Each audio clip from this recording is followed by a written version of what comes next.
Hello प्यारे student, आज हम समीकरण हल करना सीखेंगे। तो चलिए शुरू करते हैं।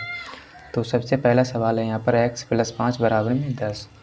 तो इस सवाल में हमें सबसे पहले क्या करना है, जो x वाला पद है उसको बराबर के इस तरफ करेंगे और जो संख्याएं हैं वो बराबर के दूसरी तरफ करेंगे।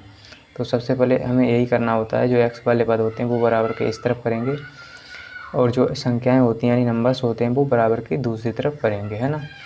तो चलिए यहाँ पर क्या है, प्लस का 5 है, हमें करना क्या है, जो प्लस वाला 5 है इसको इस तरफ करना है बराबर की दूसरी तरफ। तो हमें इसमें क्या करना है, x का मान निकालना है। x का मान तभी निकलेगा जब इस +5 को बराबर के दूसरी तरफ करेंगे, है ना। तो इस रूल को आप याद रखना, जब कोई प्लस वाली संख्या बराबर की दूसरी तरफ जाती है तो वह माइनस में बदल जाती है। तो ये प्लस का 5 है, इस तरफ आएगा बराबर की दूसरी तरफ तो ये माइनस में हो जाएगा। तो यहाँ पर हो जाएगा x बराबर प्लस का 10 पहले से है इस तरफ और ये प्लस का 5 है, इधर आएगा तो माइनस का 5 हो जाएगा, है ना। तो जब कोई प्लस वाली संख्या बराबर की दूसरी तरफ जाती है तो वह माइनस में बदल जाती है ना। इस रूल को आप याद रखना। तो यहाँ पर हो जाएगा x बराबर, है ना, x बराबर 10 में से 5 जाएगा तो कितना बचेगा, 5 प्लस का, है ना। तो यही हमारा राइट आंसर है। तो अब हम करेंगे सवाल नंबर 2। सवाल नंबर 2 क्या है, x - 7 = 3, है ना।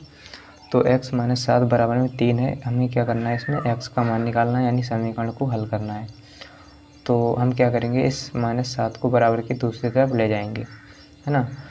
तो यहाँ पर हमें x का मान निकालना है, तभी इसका मान निकल जाएगा x का, है ना। जब इसको इस तरफ ले जाएंगे तो ये सरल बन जाएगा समीकरण, है ना।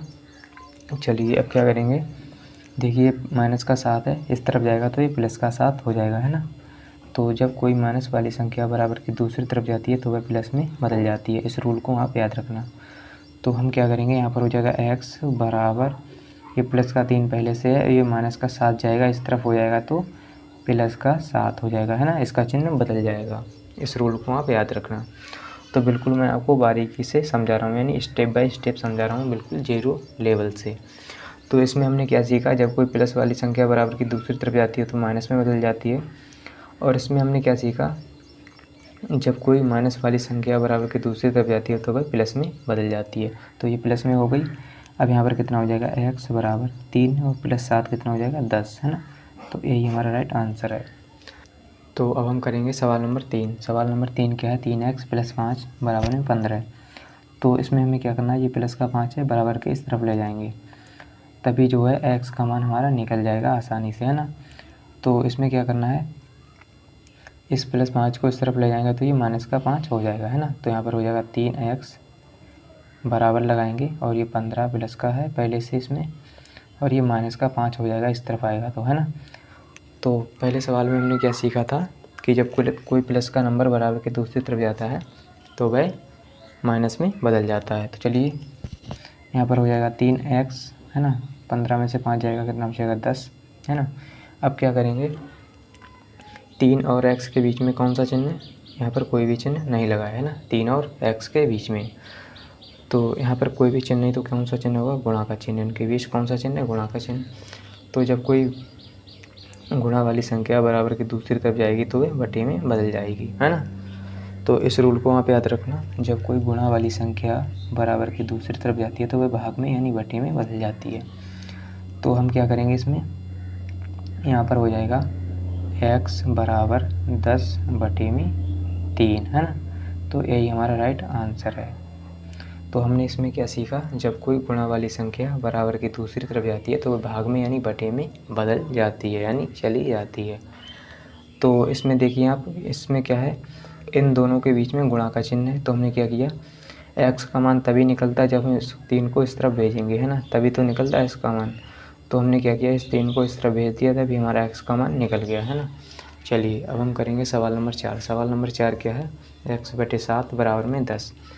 x/7 = 10, है ना। तो ये बटे में 7 है और मान हमें किसका निकालना है, x का। तो x का मान तभी निकलेगा जब इस 7 को इस तरफ भेजेंगे, है ना, बराबर की दूसरी तरफ। तो हमें करना क्या है, जब कोई बटे वाली संख्या बराबर की दूसरी तरफ जाती है तो वह गुणा में बदल जाती है। जब कोई बट्टे वाली संख्या यानी भाग वाली संख्या बराबर की दूसरी तरफ जाती है तो वह गुणा में बदल जाती है। इस रूल को आप याद रखना।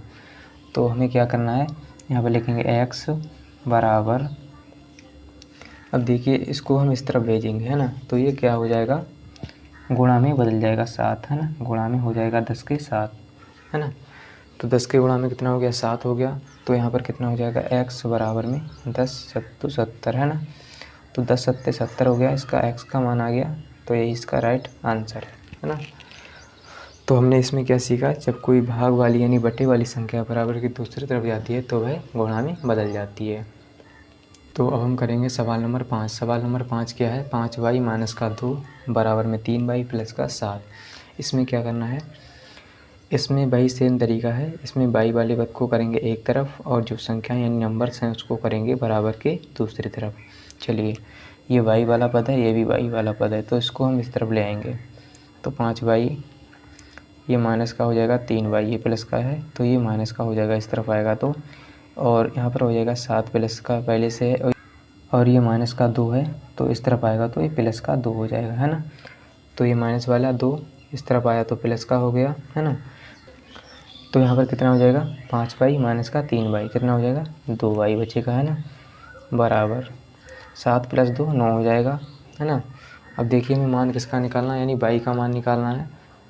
तो हम क्या करेंगे, 2 के गुणा में क्या है y, या कहें y के गुणा में क्या है 2, तो ये एक दूसरे के ये गुणा में है। तो जब कोई गुणा वाली संख्या बराबर की दूसरी तरफ जाती है तो वह बटे में चली जाती है। इस रूल को आपने पढ़ लिया है, यानी आप पहले इसको सीख चुके हैं। तो जब कोई गुणा वाली संख्या बराबर की दूसरी तरफ जाती है तो वह बटे में चली जाती है, यानी बटे में बदल जाती है। ये हमारा राइट आंसर है।